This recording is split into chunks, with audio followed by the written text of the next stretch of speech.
hit. So thanks I everyone know. for joining us. I think we'll go ahead and get started. If you've ever joined us for a webinar before, oh, I should introduce myself. So I'm Stephanie Otts. I'm the director of the National Sea Grant Law Center and have been a member of the Sea Grant Water Resources team. We like to start our webinars with just a general question to one, get you familiar with Poll Everywhere that we use a couple times throughout the webinar. So you can see at the top of the screen, if you navigate on your phone or computer to that web address, which we can also link in the chat, you'll be able to access the Poll Everywhere questions. And we just want to give folks a minute or two here while you are kind of logging in to just share if you have a particular green infrastructure work or project that's going on in your Sea Grant program and who the lead is. We're trying to collect some of this information to inform the network, like who is involved in the team and who the contacts are. So Karen, I didn't know if you wanted to say anything about just what we would do with the information before we move on and start the webinar. Sure. I'm actually going to be working on projects for Sea Grant over the next 2 years focused on water resources, which will help us to get a better idea of what water resources activities are happening across the network. And you all will hear more about that later, but this will just be one more data point that we can actually include in that work. And so if you could add any information, we'd be really happy to have it. And we can follow up if we have any questions. Thanks.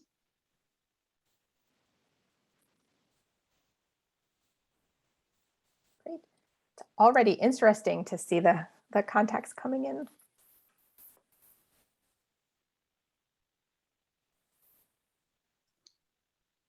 Please, if you're not going to put a name associated with any of this, at least let us know what program you're with, though. That will help us a lot too. So.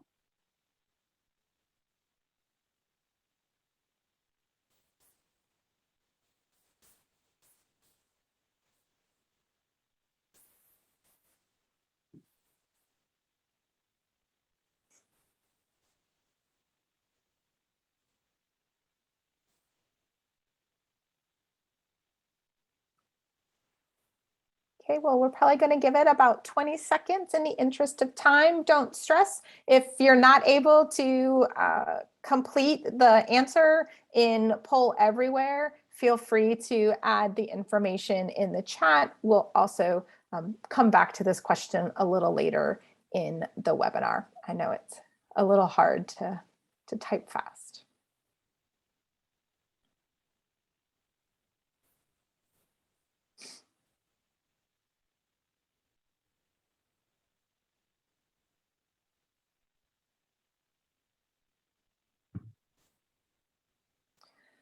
Great. So thank you all so much. And you can leave your browsers on that Poll Everywhere. It will automatically update later on when we have more questions. So just for anybody that's new, the Water Resources team is a professional network of individuals within Sea Grant programs. We have a variety of themes. This is a very broad topic.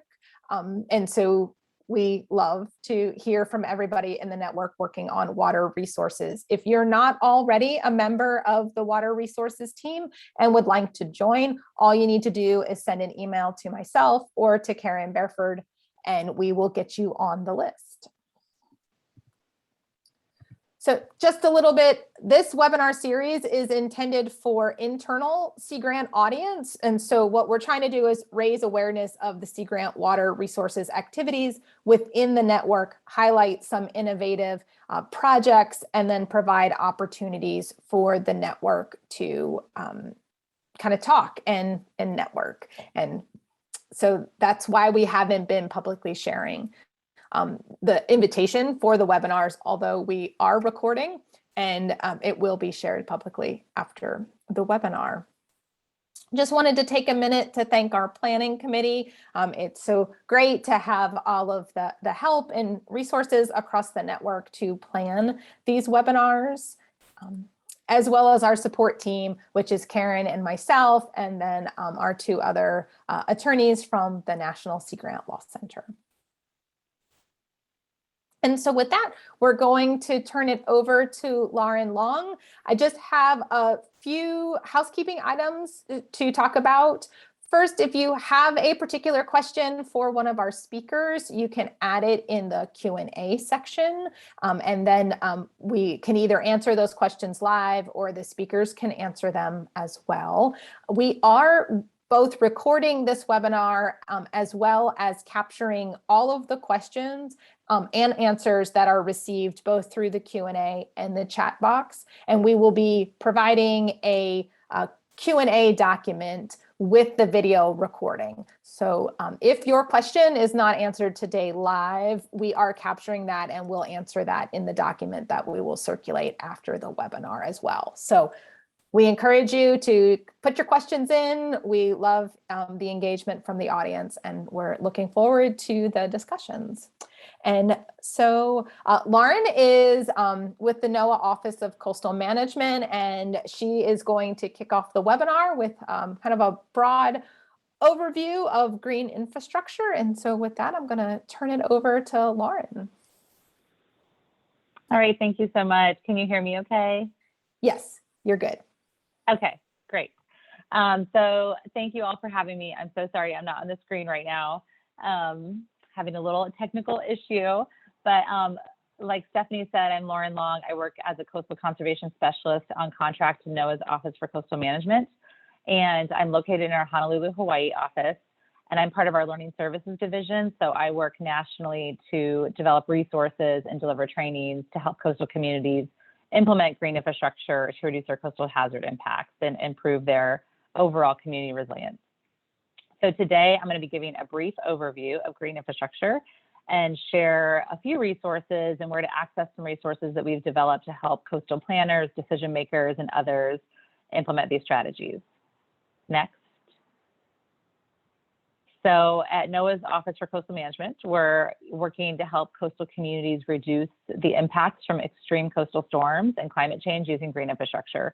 So this is really our niche, is the climate and hazards piece. And we work with communities to first identify and visualize where these hazards could occur in their communities, and then think about the other part of the equation, which is where, the strategies and solutions, which is where green infrastructure comes in.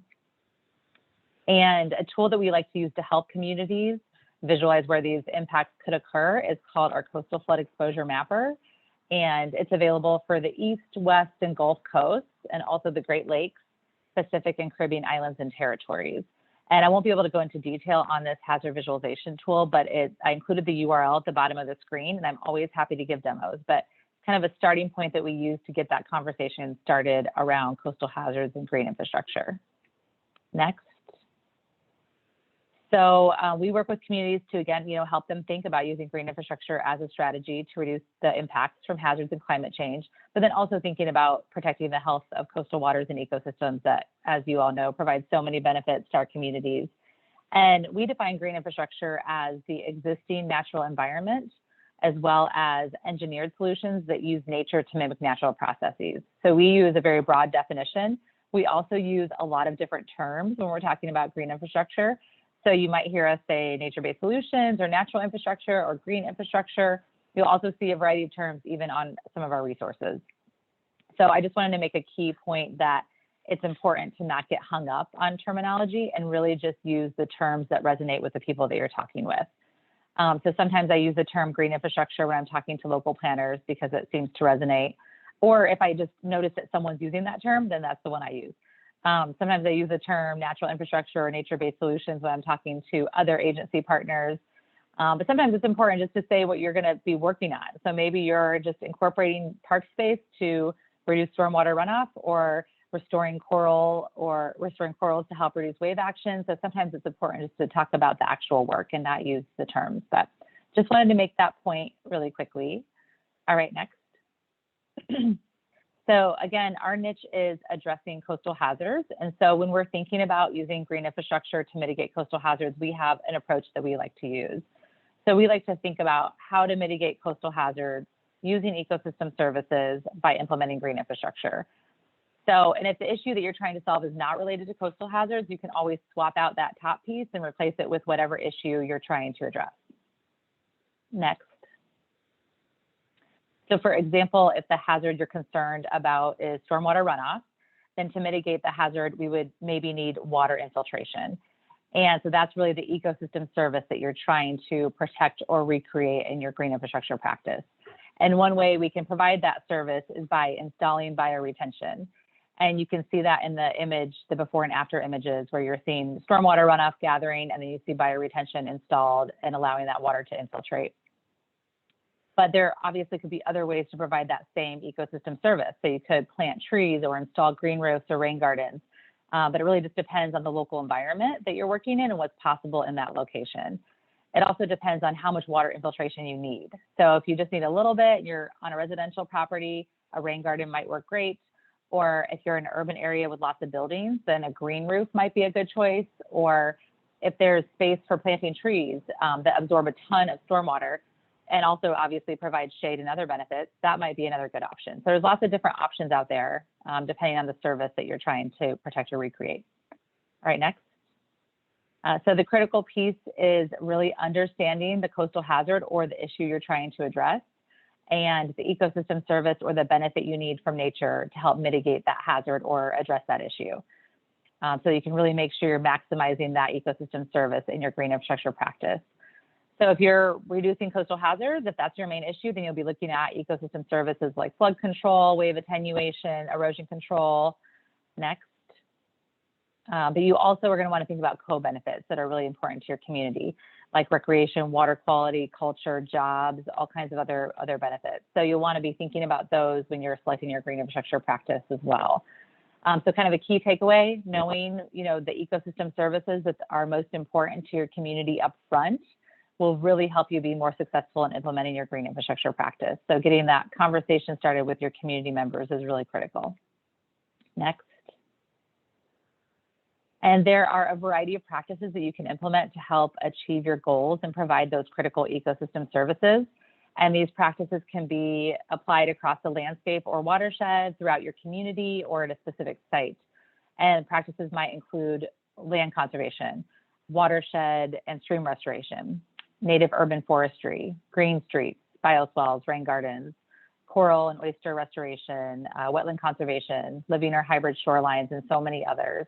So that's a lot of choices, which is why we really try to narrow them down first by thinking about the issue that we're trying to solve or our goal, and then the ecosystem services that we're trying to protect or recreate.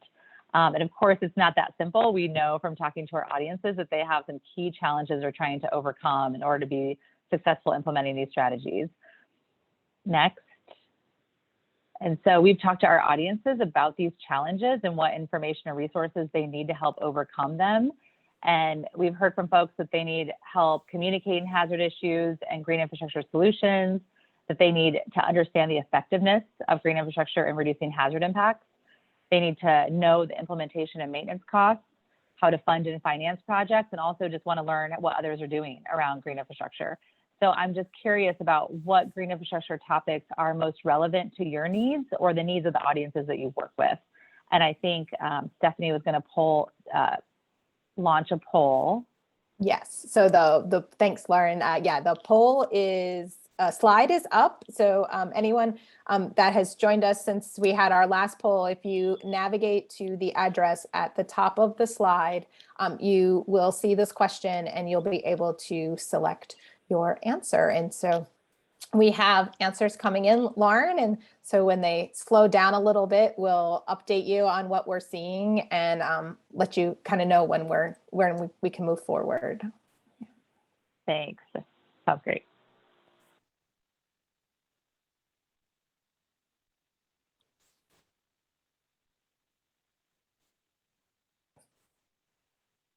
I always enjoy watching the bar graphs go back and forth.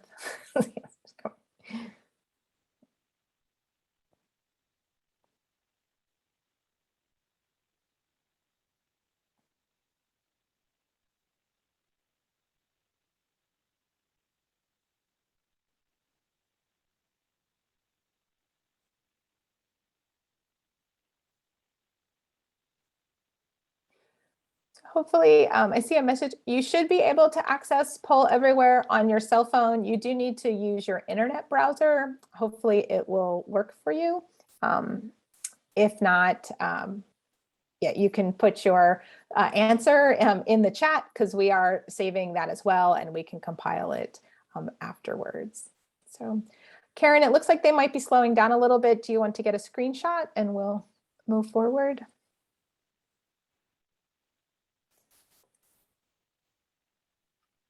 I've got it. Thank you. Okay, great.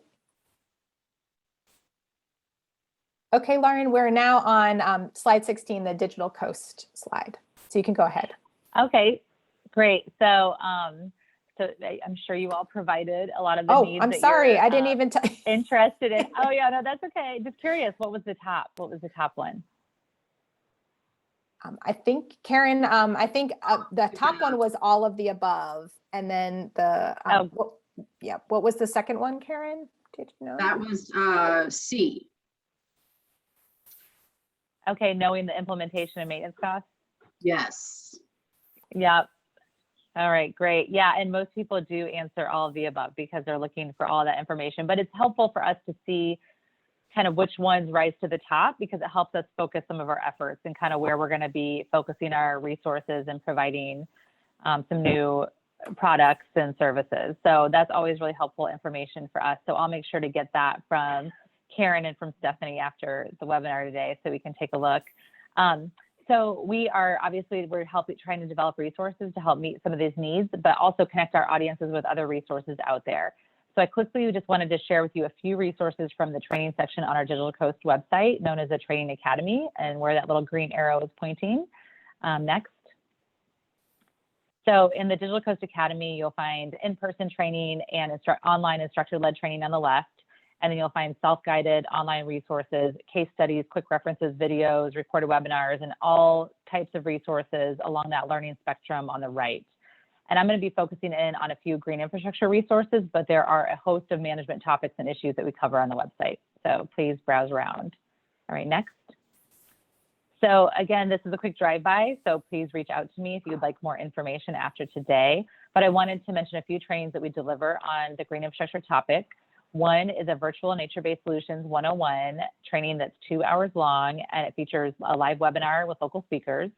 Then we also have a one-day in-person nature-based solutions training that allows participants to really dive deeper into green infrastructure design and maintenance, costs, partners, funding, and local regulations. And they end up developing a strategy that they present to the class at the end of the day. So you can see an example of one of the posters created by one of our classes. And hopefully we'll be able to deliver this one as soon as we're able to, because it's really great to see people diving deep into this topic together as a community. And we often work with Sea Grant to host both the virtual and in-person trainings. And I recently worked with Hawaii Sea Grant to deliver a virtual training to all the Hawaiian Islands. Next. And so one of our self-guided resources that I wanted to share is an online module called The Basics. And the module covers a lot of the green infrastructure concepts that I just provided, but dives a lot deeper. And we use this module as pre-work for both of our virtual and in-person green infrastructure trainings. So participants actually work through this module before they come to class to have that basic information, but it's also available outside of our training. So feel free to browse it and dig in, and you can actually document some of your ideas on a worksheet. So that's available. Next. And then another self-guided resource is our Green Infrastructure Effectiveness Database, and it provides access to literature on the effectiveness of using green infrastructure in reducing coastal hazard impacts. And we're expanding the database to also include information on costs and benefits as well to help address that need. All right, next. And then just wanted to mention a few handouts that we just developed on nature-based solutions. One is green infrastructure practices and benefits. Another covers installation and maintenance costs, and another provides tips on assessing the costs and benefits. Next. And then we also developed a new quick reference on funding and financing options for green infrastructure projects, because this has been a really hot topic for our partners. And we're also delivering a webinar series covering some of the different approaches that communities can consider. And you can access some of the recordings that we've already done at the bottom of the slide. And we've covered one webinar on the basics, and then that covered a lot of different approaches. And then we also have a recorded webinar on developing environmental impact bonds. And you don't have to watch the whole webinar. There's actually, it's kind of chunked up, so you can just watch little snippets, or you can read the transcripts and things like that. So it's just some great information from experts on that topic. Next. And then we're also continuously writing case studies when we hear about projects that we think our audience could learn from. And we cover a lot of topics, but the case study that we have on the screen is a new one, and it's on that environmental impact bond topic. And he was, the peer highlighted in that case study was actually one of our speakers for that webinar that we delivered. So we have lots of different case studies to explore. Next. So I'm going to stop here. That's a lot of, there's obviously a lot more resources, but I just wanted to give you a sense of what's on our Digital Coast Academy on this topic. And so I'll stop there and see if there's any questions. Thanks, Lauren. Thank you so much. Karen, do we have time for one, maybe just one, a short clarifying question? I think we need to move forward, but I'm also not sure that we have any questions that are actually up right now. So I think we're okay. Great. So Lauren, thanks so much. So just to let everyone know, Lauren is joining us by phone because there's some technical difficulties. So she won't be able to see the Q&A, but we are monitoring it and she'll be part of our panel. And so we can maybe come back to questions later. And like I said, we'll be answering them in a document afterwards. So with that, we want to keep moving in the interest of time. So our second speaker is Jessica Brown from Georgia Sea Grant, who's going to take us in a bit of a deeper dive to green stormwater infrastructure. So Jess, I'll turn it over to you. Thanks, Stephanie. Before we hear about some fantastic examples in our lightning talks, I'm thankful for the opportunity to share some of the applications of green storm infrastructure, specifically when we're talking about managing stormwater. So Stephanie, you want to next slide, please? And so I actually, this slide, I had the opportunity to co-present with our state agency this summer at the National Water Quality Monitoring Conference and swipe the slide from them. But I think for me, it really highlights why we care about green infrastructure for stormwater management. The figure illustrates the sources of impairment in coastal water bodies here in Georgia. And I imagine many of you would have a similar graph for your state because non-point source pollutants are one of the largest sources of impairment across the country. And our research demonstrates that the best way, or one of the best ways to manage non-point source pollution is to develop, implement, inspect, and maintain runoff management measures, also called stormwater control measures or BMPs, best management practices. We've got lots of names, as Lauren alluded to earlier, but specifically stormwater green infrastructure practices are one of the ways that we can address non-point source pollution. So next slide, Stephanie. So when we're thinking about it from a high level, using green infrastructure to mitigate for stormwater, we're met with the challenges of both quantity, like some of the examples on the photo on the left. So as Lauren was talking about, maybe you have the goal of stormwater green infrastructure to reduce risk from a hazard, but you could also be looking at stormwater green infrastructure to address sunny day flooding or a typical rain event that just so happens to correspond with high tide or result of land use changes and undersized storm sewer systems. But we're also looking at to address non-point sources of pollution. So as I referenced earlier, so these green infrastructure practices that can focus on removing pollutants, and there's some examples of some of those pollutants on the right: pathogens, temperature, sediment, etc. Next slide. And so when we're looking at green stormwater infrastructure, these, as Lauren also mentioned, engineered solutions that mimic natural processes, we're really looking at performance for both quality and quantity. But if we zoom in a little bit more, our watershed managers, the coastal communities, are really faced with this performance in a coastal setting. And so we're looking to maintain function while also considering things like shallow groundwater, sea level rise, particularly practices that might be water body adjacent or have tidal influence. We're also looking at solutions that address or maximize the use of native soils. And often these soils are a little bit sandier, but just as you can see in the construction for the practice at Howard Coughlin Park there in the middle, you may end up with fill material that also presents a clay lens. So and lastly, looking at vegetation that can thrive in these systems. Coastal vegetation can be a bit different, and we may also be considering things like salt tolerance when looking at practices and applications in the coastal region. Next slide. So everyone quickly realizes that it's not one size fits all, and it can be intimidating knowing which practice to pick. And I put this slide in here just as a pause because Sea Grant has a really great advantage. We have access to experts. We've got experts in our network, many on this call, way too many for individual shout outs, but we also have this great network of researchers and private industry leaders in the field of green infrastructure, and they're only a phone call away. So I think we are actually lined up for a few poll everywhere questions, but following that, there'll be a few slides to illustrate applications of green stormwater infrastructure. Yeah, thanks, Jessica. Yeah, so the first of two poll questions for Jessica is just, are the communities you're serving using green infrastructure to manage for, and the two options that Jessica was talking about.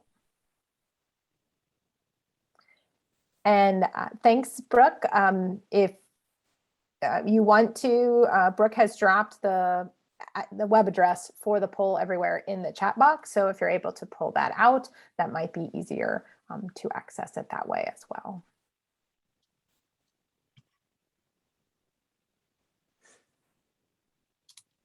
Oh, we've got about an even split going on.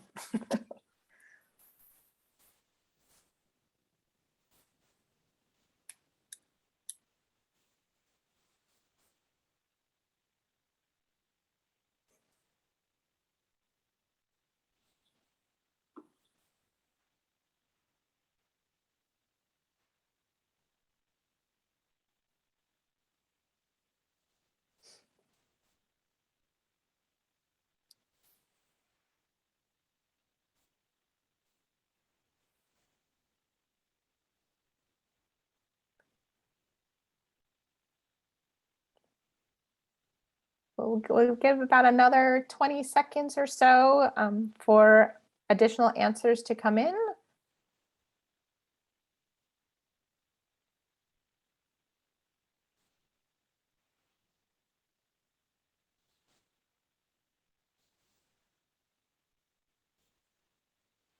Great. Karen, do you want to get a screenshot?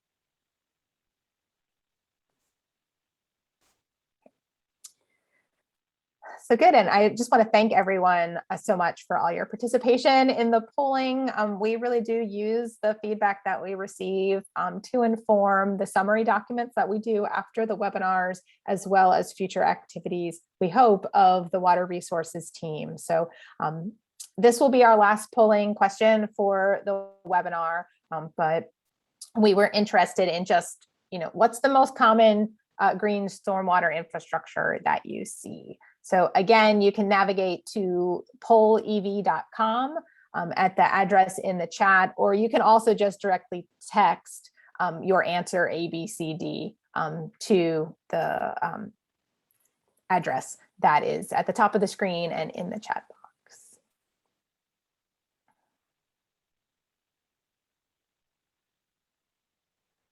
So just thinking about these answers as they come in, is this surprising, or is this what you would have expected to see? This is really exciting. Yeah. So I think part of the reason that we wanted to talk about both water quality and quantity in terms of stormwater and green infrastructure is that we do see it a lot where applicable across the network. We're seeing it even more. And then I'm actually not at all surprised to see bioretention being a front runner because of those applications, and that'll actually correspond with some of the things that I'm going to share too. Okay, great. Well, thanks everyone. So give Karen a couple of seconds to get a screenshot and then we'll move on.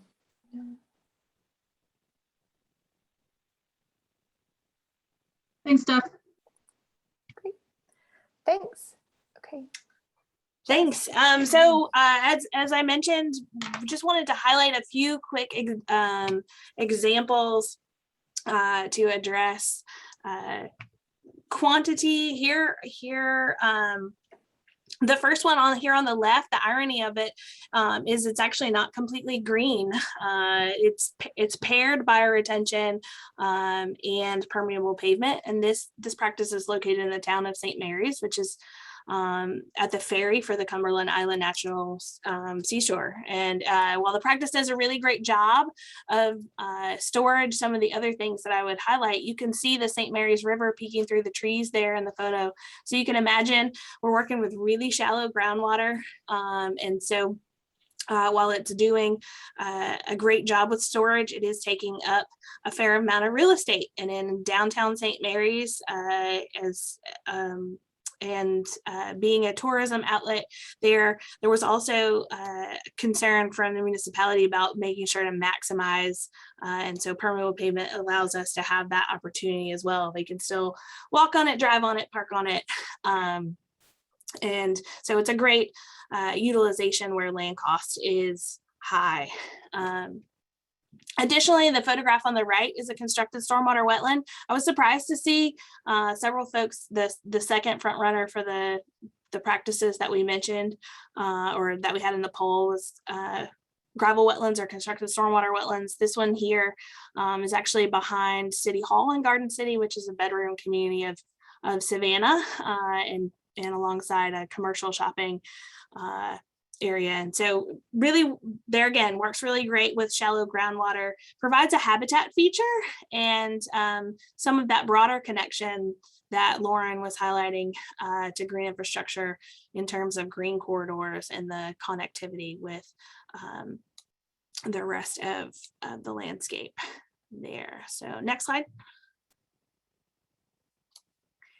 And this one here, this is actually a practice, a bioswale practice, and bioswales are not typically well suited for quantity. We don't think about them as being a quantity BMP, but this is a great example of performance specific to the coastal environment.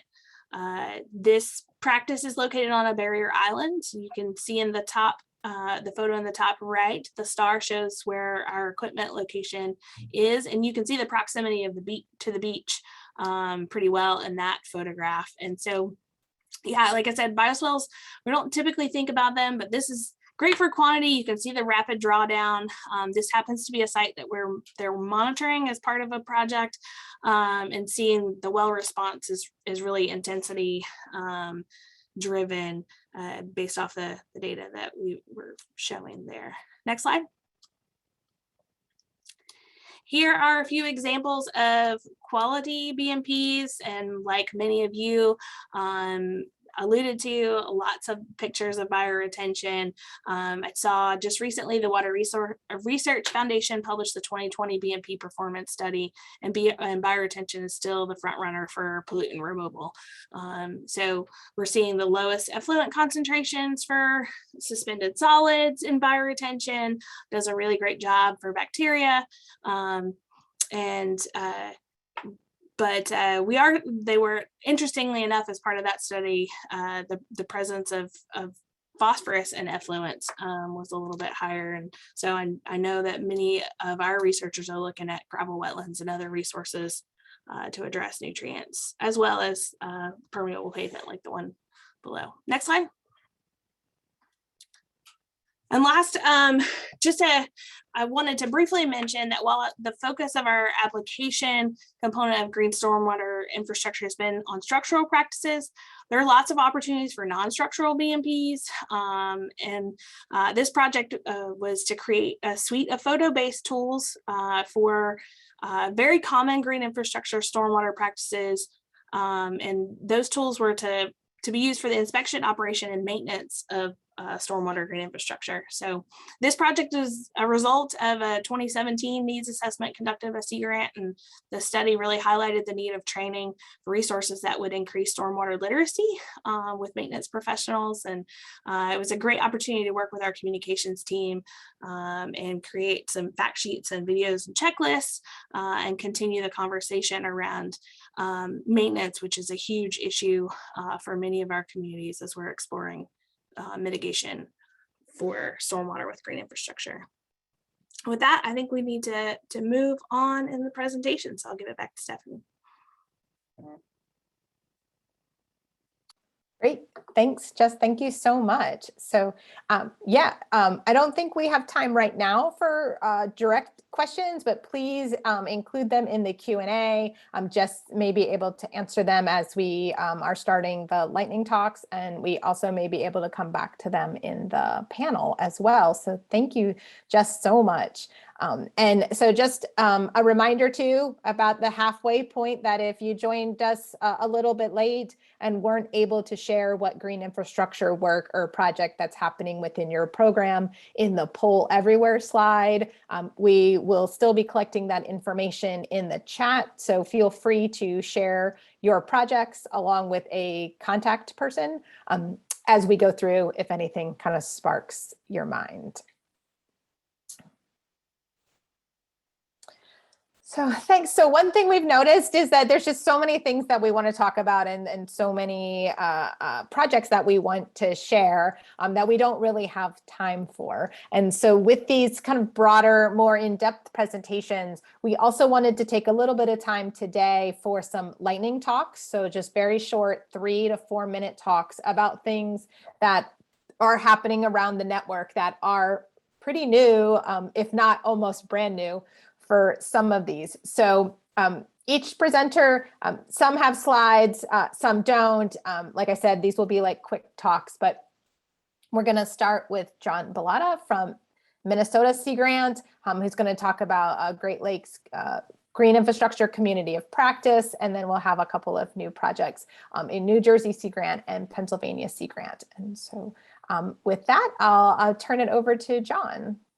Thanks, Stephanie, and thank you, everyone. So just a couple minutes about our green infrastructure community of practice. So first thing, I'm going to put a link to our community of practice in the chat box. I don't have any slides. I'm going to talk directly from our website talking about the community of practice. So first, what are we? Who are we? The objectives of the GI community of practice was and is to share and cross-train both land grant and sea grant extension professionals on various methods and tools revolving around green infrastructure. That includes policies, practices, and planning around green infrastructure. So first and foremost, this is a professional development group for us internally, but the second objective is for us, then we can better and more effectively help communities that we're working with. The first thing I ought to say is where the community of practice came from. We aren't actually that new. We date back about 8 years now. We actually started in the Great Lakes as part of our one of our network conferences, but we've expanded to be nationwide now. And part of that was driven from our Sea Grant visioning efforts. And I know many of you were involved with those. And one of the themes that evolved from those were community of practices. Well, we already had a green infrastructure community practice going in the Great Lakes, so we expanded it to be nationwide. And so far we have about 90 participants in the community of practice. What we're doing right now is monthly network calls, community of practice calls, where we're either featuring professional presentations. Upcoming the next 2 months, September and October, we're gonna focus in on state updates like we did today on green infrastructure work. And we're also participating in collaborative grant applications and again, trying to enhance our professional skills. So I'd encourage any of you to take a look at the website, join us to be a part of the community practice as we talk about this important topic. And the final comments I would make about it's not just Great Lakes, it is national. And it's not just Sea Grant. We have welcomed our partners from a land grant extension because we often link with them on cross programming. So it is largely Sea Grant professionals, but we do acknowledge our work with other partners and we welcome them to be a part of the community practice as well. So again, just refer to the website, join us. You can see our guiding framework for the community practice there as well. And so with that, we'll move on to our next lightning talk, I believe, Stephanie. Great. Thanks, John. Thank you so much. And so everybody watch the chat for links as well. So great. So our next presentation is a new project from New Jersey Sea Grant, and Pete, I think Pete Rao is now on, but they have a couple other team members on as well. And so I'm going to turn it over to you, Pete. Okay, thanks, Stephanie. And I'll have my other two team members. They know all the good specifics. This is brand spanking new that just was announced officially by National Sea Grant yesterday. And it's an award that was part of the special competition last spring for the runoff mitigation and pollution impacts on freshwater systems. And so I worked with a few of my consortium institute members, and we put together the proposal and submitted that and got that.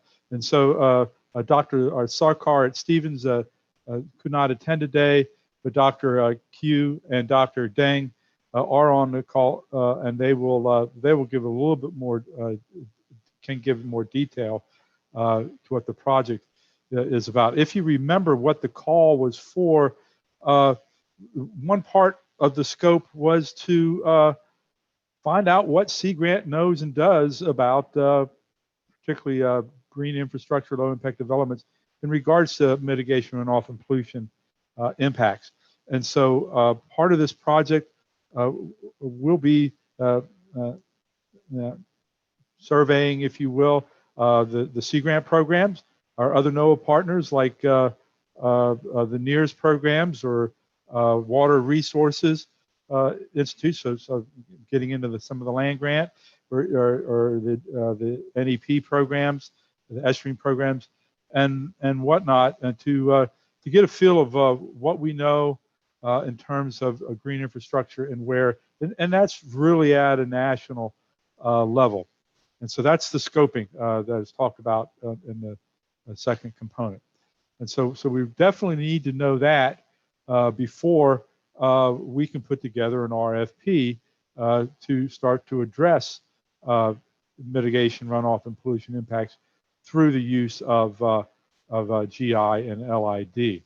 And so we will put that together and we'll make a competition. Now the guidance from the RFP, or the NOFO, I guess it's called now, was a regional competitive research program. So we focused on the Mid-Atlantic, essentially, if you will, the 95 corridor from New York to Virginia is where we're going to target our projects or to the research projects to begin in. And then we'll pull all that together from the research results and those gaps and finalize recommendations to the network. And of course, hope to make an ongoing, sustained network after. Go to the next slide.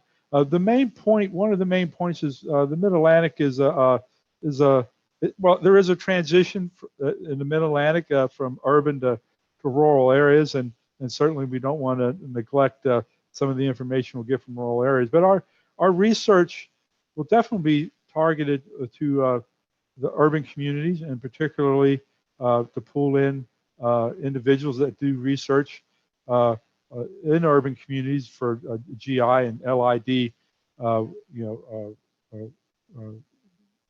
projects, and particularly working with or incorporating the guidance of marginalized communities or underrepresented individuals from the communities, because we certainly feel, particularly historically, just think a few years back, the issues with the lead in the Detroit water supply. So,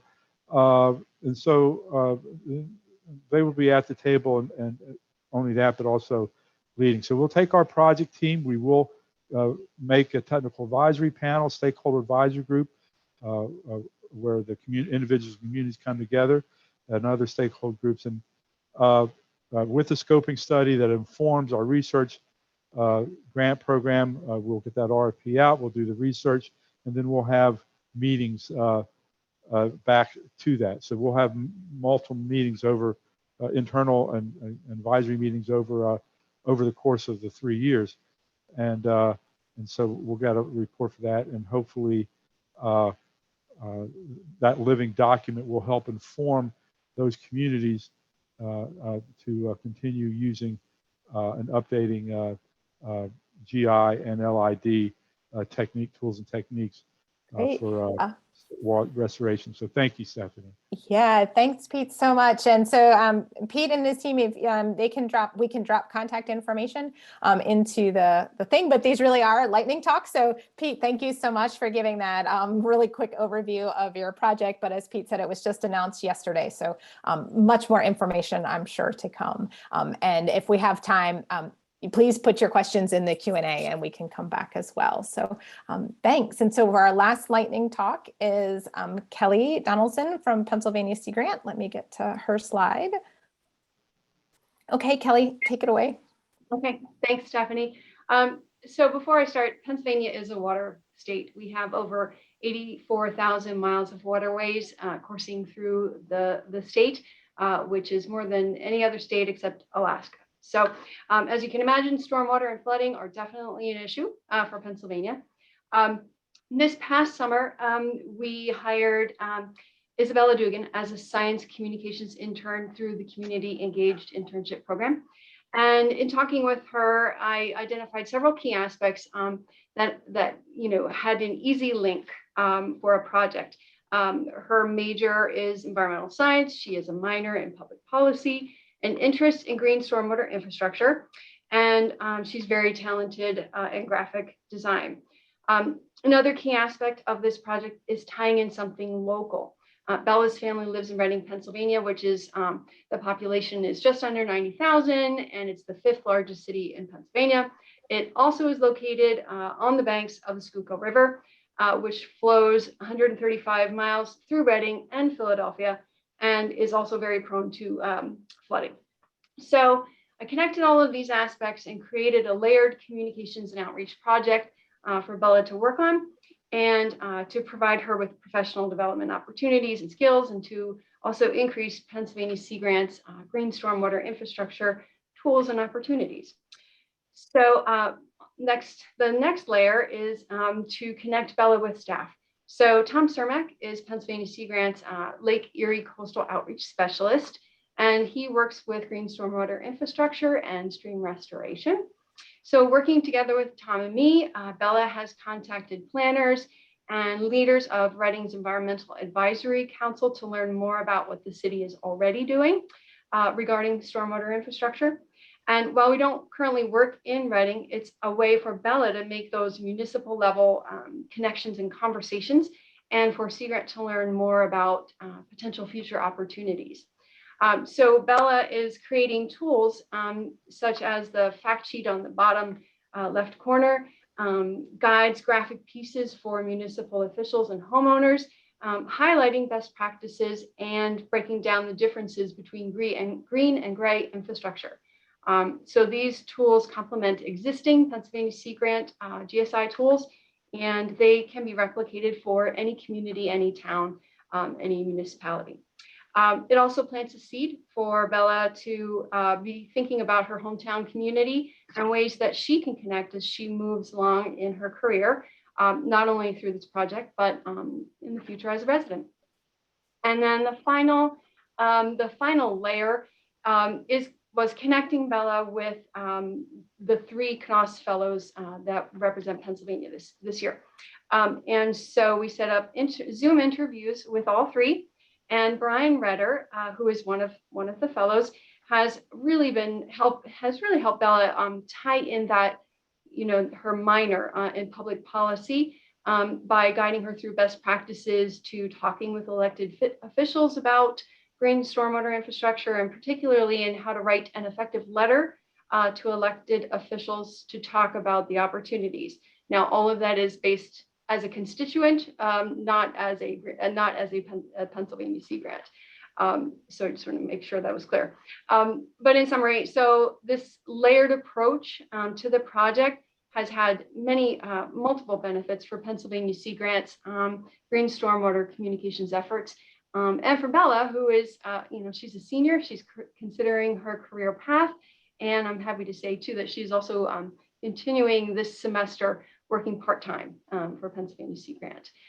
So I'd like to just, encourage folks to think about a layered approach to project development and connecting people who may not normally work together in a way that can break down some silos. So thank you very much. Thanks, Kelly. Thanks so much. So yeah, so those were our, those were our lightning talks. And so now we are going to move into a panel discussion with our presentation speakers and other members of their teams. And it's great. I see that we've had questions coming in. I'm actually going to stop my screen share for the panel presentation because we don't have slides. And so you'll be able to see people's videos a little better. I think we already have questions that have come in for the panelists, but Karen, I think, do we have one to kick us off? Sure. So the first question is, how do best green infrastructure practices differ across programs and geographic locations? And then a follow-up to that, what are the most important factors to consider when prioritizing projects? Yeah, so this is open to any of our speakers, but maybe we'll go in order of presentation. Lauren, do you have any initial thoughts? And it's fine to kick it to the next person.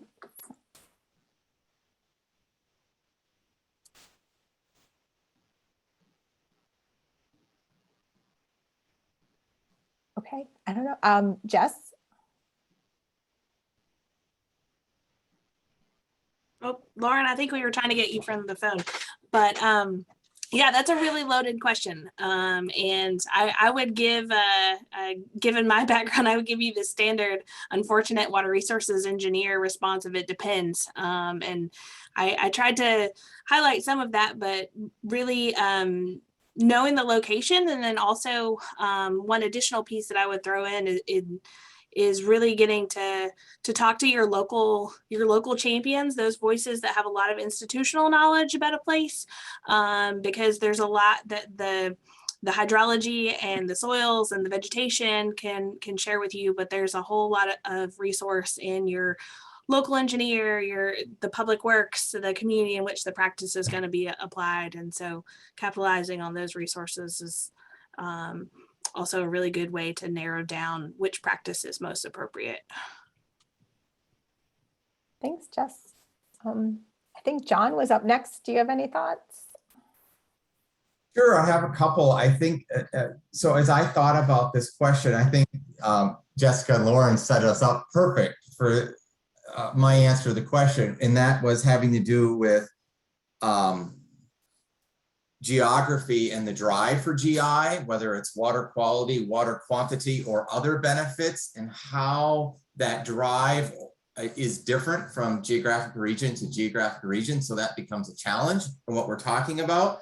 And I think one of them also mentioned scale. So the scale at which we're talking about GI is also based off geography and our Sea Grant programs too. So that, I guess that's my contribution in what I'm thinking about. Great. Thanks. Pete or any member of the New Jersey team have a thought on that question? I am suspecting that, a lot of in our scoping, we will see this regional or state by state differences on how they operate in either water resources work, green infrastructure, et cetera.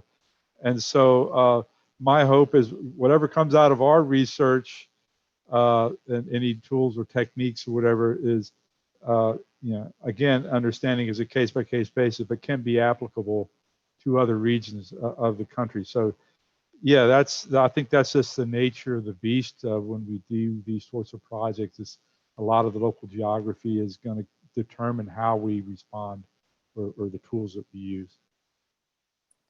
Great, thanks. I think Lauren may now be back on, maybe to come off of mute on the phone. We'll give her a chance. Are you able to hear me? Yes. Hey, Lauren. Yes. Oh, you can. Oh, good, Yes. good. I had unmute a couple of different places. Okay, good. So sorry about this. So I was just going to say, ditto what everybody else was saying as far as looking at the landscape. Obviously, is going to determine what kind of green infrastructure practice you implement and your goal.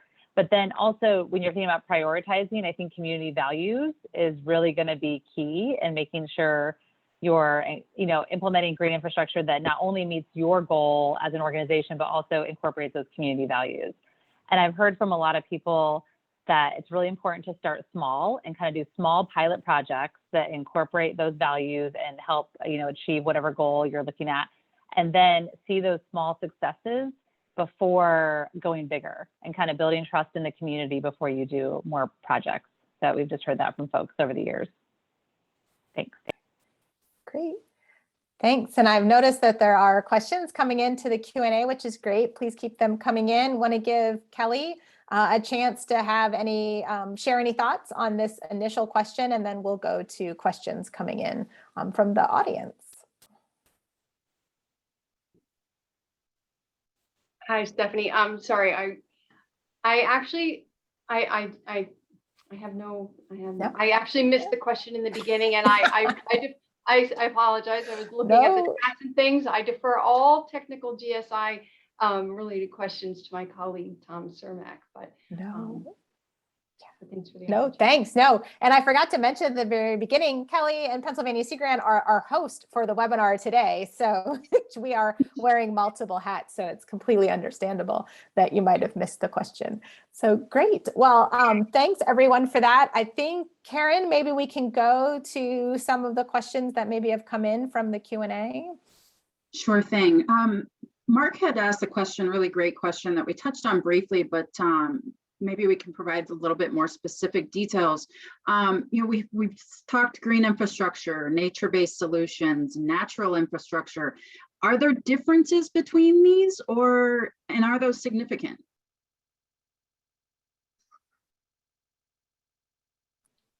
Should we kick off with Lauren again?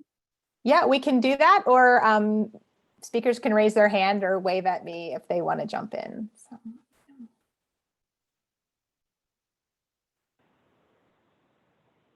So definitely, this is Lauren.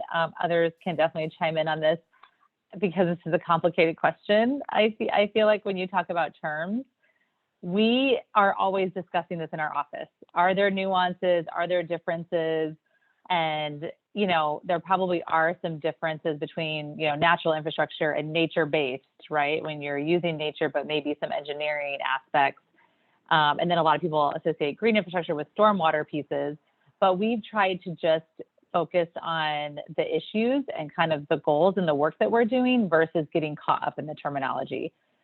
Because I feel like people just kind of go around and around when it comes to these terms, and it's hard to come to an agreement. So we just try to use the terms that resonate most with the audiences that we're talking with. And a lot of people, in different communities use these terms differently too. So people do use green infrastructure very broadly in some communities, and so we just try to have the conversations about what resonates with them and really the work that we're trying to accomplish on the ground. Yeah.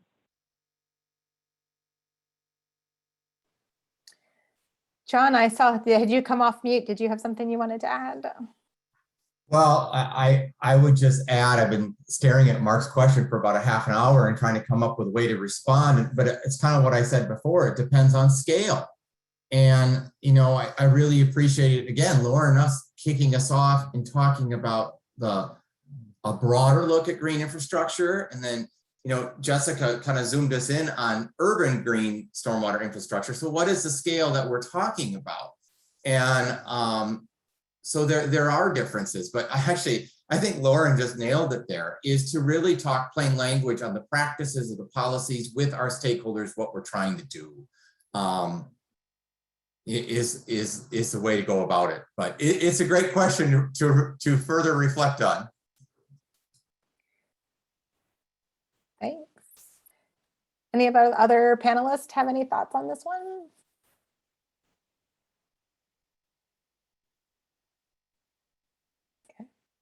Okay, thanks. Okay, Karen. Okay, thanks. Well, Sequoia asked a really good question, and in reference to the people that are most impacted from flood risk and getting them to be part of the discussion. Do you all recommend maybe incorporating them as to part of a stakeholder committee or advisory committee? Or is there a better way to get them to be a part of that decision-making process and actually get them engaged and potentially lead them on to participation?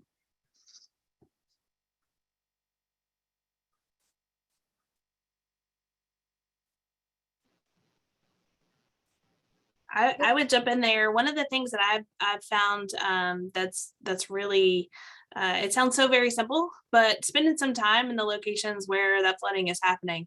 You may not be the person that lives there, and obviously that institutional knowledge from those individuals and people that might be represented on a stakeholder advisory, but you're going to get a lot of information by just spending some time on site and talking with the people that work and live and play in those areas. And so I find great value in stakeholder committees and other organized forms of getting some of that information, but nothing really beats taking a cup of coffee and sitting at the site for a little bit.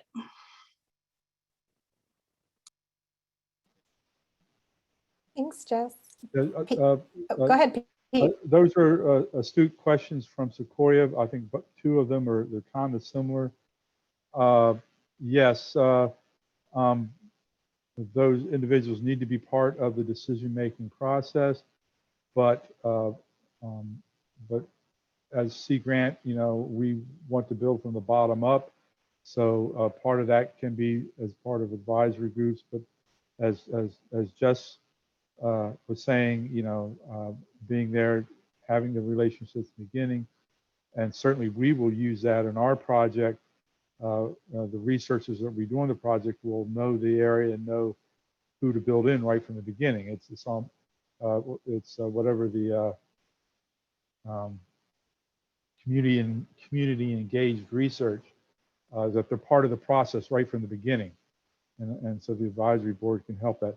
Hopefully, at least for our project, I think the final decision-making processes at a local or state government level may be above us, but hopefully anyone that is involved in these advisory committees that then will have the knowledge or the tools to go forward to push for those changes at the decision level. So it is part of the process. It may not get all the way to the end, but certainly you have to get buy-in right from the beginning. Great, thanks, Pete. Lauren, did you have something you wanted to add? I was just going to agree with what Jessica said and then what Pete said too. Just in having those conversations, we're big on collaboration at NOAA. So having those conversations and involving all of the different players and the stakeholders that are going to be impacted by the decisions is really important. So definitely encourage, diversity of folks to be involved in those decision-making and work groups. Stephanie, can I just just add something to this question? I just want to answer this question from two perspectives. Number one would be just from project perspective. I feel engaged stakeholder is just so essential and to make the project successful, because we're talking about implement green infrastructure to deal with water quality, quantity, and nature, everything. This affect, people's life, community. And this is naturally we're engaged into many different people's, their interests, and also touch the different agencies, in order to be successful on those things, it's not, you know, this is stakeholder engagement is always very, very crucial, and always, you know, make the issue we seems at the beginning, you know, we thought, hey, this is very singular issues become much multifunctional, whatever, right? Those kind of issues. So we're have much broader impact than probably originally thought. So this is just from project perspective. I feel this community engagement is so essential. Secondly, just from our grant perspective, you know, this is a grant Pete just presented. You know, we're engaged into, you know, the project team already have diverse expertise from science, engineering, and social economics expertise on that. But this grant is not doing by this expert alone. It's really engagement. In our slides, we have all those contact information there. I really appreciate all those wonderful presentations. And I already have all those what have been done. And also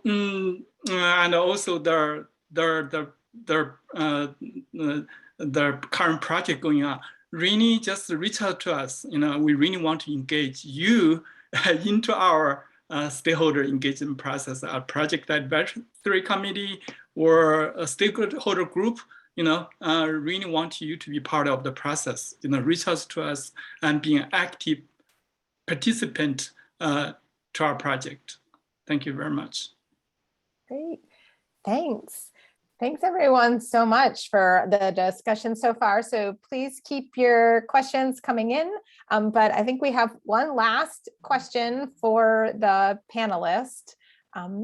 So what ways do you think we can best leverage extension, kind of wider Sea Grant extension, to help our communities, states, and regions address green infrastructure? So the panelists didn't get advance warning of this question, so they may need a minute or so to think about it. But yeah, we wanted to think a little bit about what Kelly was presenting about, and that integration of extension or leveraging of extension to help get the information out.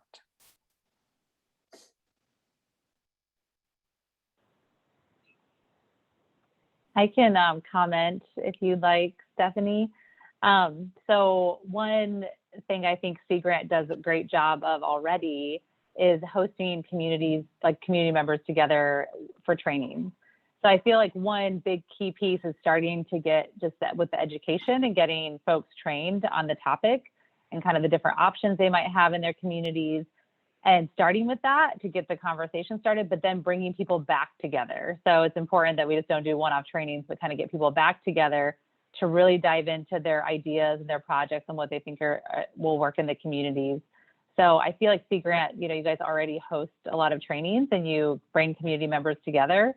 And I feel like that's a great first step in kind of getting things kicked off. And then diving into those kind of more detailed products that Kelly was highlighting with her work, specific guidance documents and things like that, designs. Thanks, Lauren. Anybody else?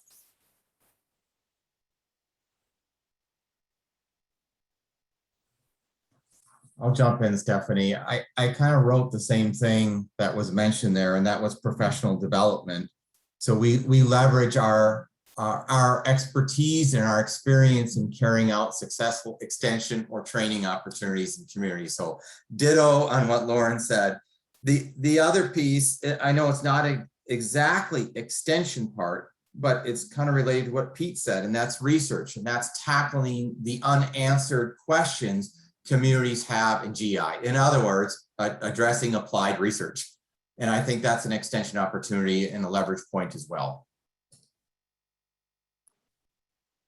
Thanks, John. Yeah, I was not to cheat, but I would echo my colleagues. I think working within the network, and John pointed out as well as Pete and Lauren, extension and the role that research and the role that extension and research have to partner. But I would also, I found great resources in collaborating with our communications team and making sure that our messaging is consistent, not only within our program, but across regions and across the network, as well as with our education team and our Sea Grant policy experts with our friends in the Law Center and abroad, because a lot of what we're doing with technical and industry folks actually is closely related to what communities are having to tackle on the policy front. Thanks, Jess. Any other of our panelists have any last thoughts on that question?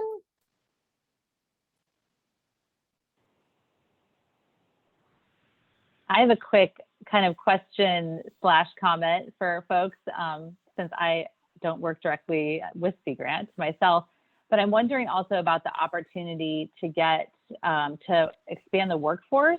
You know, I think Stephanie or Jessica, you mentioned in your presentation that the public works officials, like, they need training on how to actually install green infrastructure. So I've also been just thinking a lot about how we can expand the workforce and how maybe we can get, you know, there's a national green infrastructure certification program for landscape professionals and public works departments, and how can we help folks kind of gain access to those resources so that they're getting the training that they need to do that work on the ground. So that's kind of another piece, is like less about training on concepts, but training on actual implementation. So that's another potential role for Sea Grant, if you all agree. But just something I've been thinking about a little bit, this whole workforce thing and how we expand that. Great. Thanks, Lauren. Steph, we did have an additional question come in if we want to take that. Yeah, I think that's fine. Yep. Okay. Steve had asked if any BMPs or pilot projects dealing with coastal areas where the available area for any green infrastructure is very limited.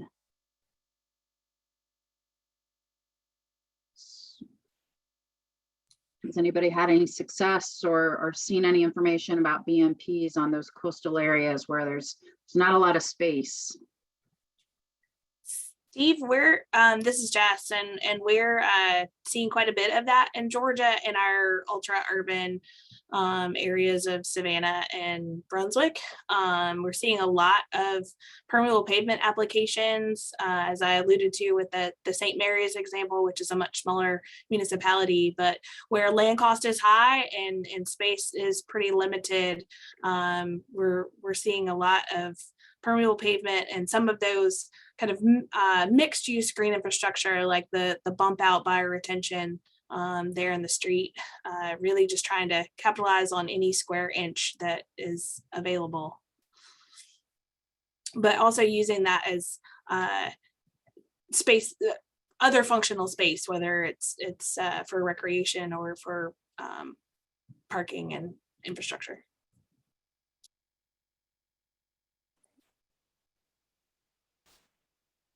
Thanks, Jess. It looks like we might have got another question, which some of the panelists, it's nice to have the diversity of the panelists, as if anyone has experience promoting green infrastructure and U.S. Army Corps of Engineer flood control projects.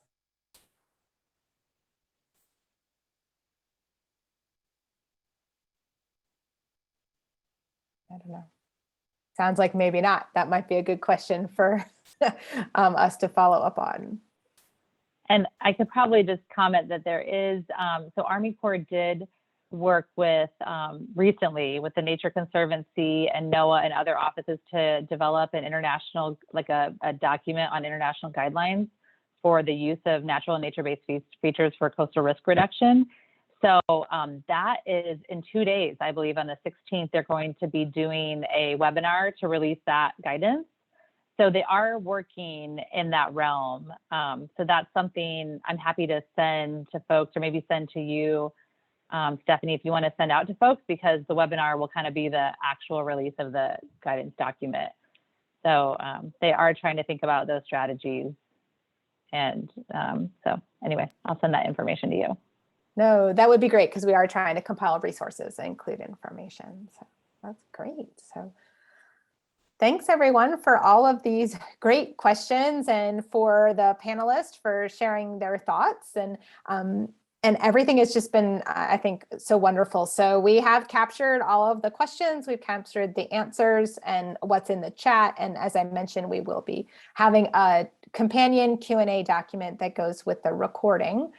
Just as we get close, I wanted to share my screen again, just for some, just a little bit of wrap up. And yes, you can keep the questions and coming in, but just wanted to let everyone know to stay tuned, that we are continuing our webinar series. So this was the third webinar in the series. We're hoping that we might be able to do one more before the end of the year and a couple early next year. We have a couple of different ideas for webinars.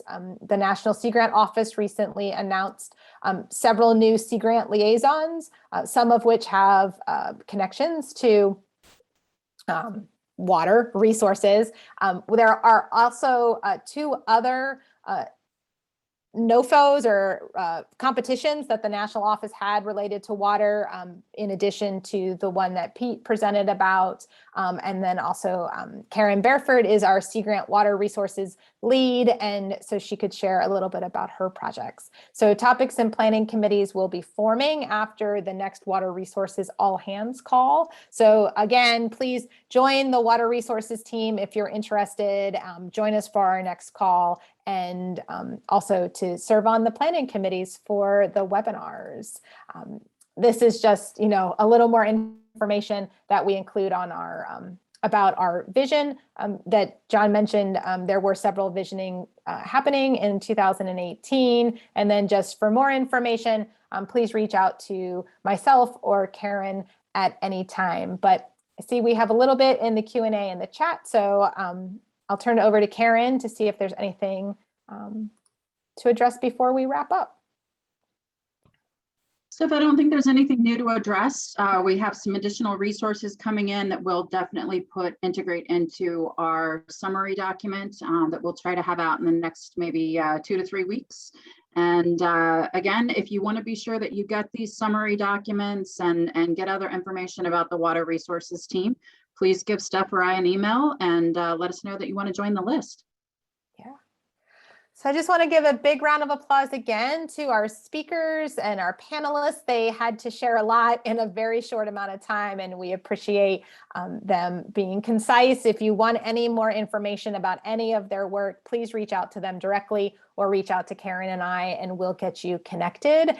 And we hope you'll join us for our next webinar and contribute to the variety of activities that are happening in Sea Grant around this topic. So thanks everyone for your time and participation today.